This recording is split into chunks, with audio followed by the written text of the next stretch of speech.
really, really like her. Here comes Marilyn Muruako, everyone! Please move down. I wasn't joking.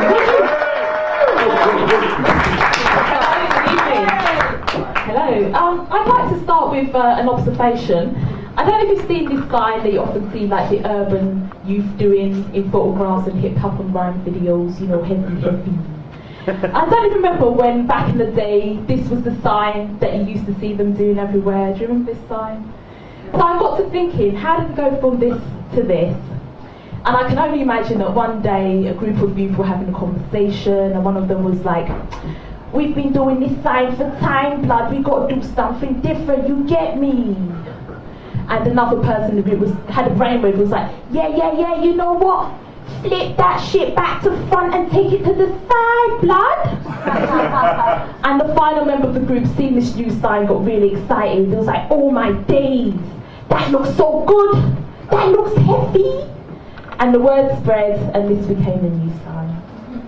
Just an observation, no joke really. Anyway, I turned 30 this year, and my mum wasn't happy. She said to me, "Marilyn, you're 30 years old now. You do not have a boyfriend, you do not have a husband, you have no children. Are you lesbian?" So quite clearly she's given me two options. I chose to respond, "Well, I quite like hummus, but you tell me, Mum." And she was slightly confused. Because see, I wasn't prepared to have this conversation with my mum, even though I knew it was going to come as soon as I committed the sin of being single and 30, but I did not mind sharing it with the audience. Basically, my problem with men can be conveyed by reworking the lyrics of a well-known disco tune. It's a raining men, hallelujah, it's a raining men. Actually, I'm not quite sure yet about the quality of the men that are raining. So I won't go out, I won't let myself get absolutely soaking wet. Yes. So that can be construed in two ways. Hopefully it comes across as meaning that I see lots of good eligible men, but then I get a bit too picky and I do not commit to any of them, and they find girlfriends. Who's up for a bit of rude material? Yay! I tried this yesterday, so second time round. Basically, I was easily influenced as a teenager. I went through many phases. At one point I went through a phase of trying desperately to grow 70s style afro, so I could look like blaxploitation babe Foxy Brown.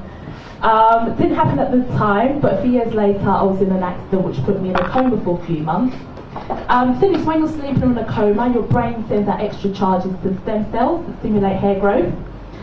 So without any effort, I did actually get the afro.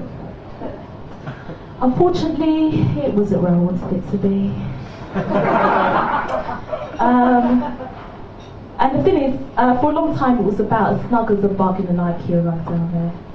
I reckon that if one could see a bug in an IKEA rug with the naked eye, they'd quite clearly see it doing this. Clearly itching his arse off. And if one was able to see and hear a bug in an IKEA rug, this is what they see in hair.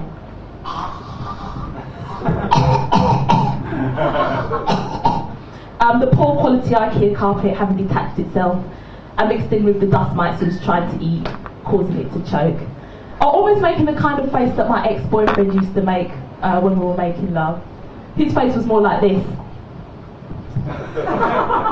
It's why I had to dump him, people. I remember one time we were coming back from the cinema.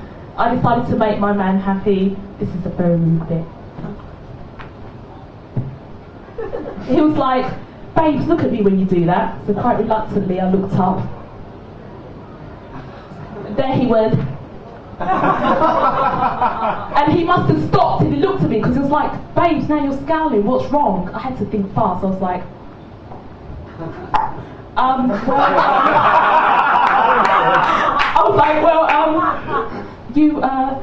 you dislodged that bit of popcorn that was trapped in the back of my mouth with your penis, and I could feel it moving about in my throat, and I was just a bit distracted.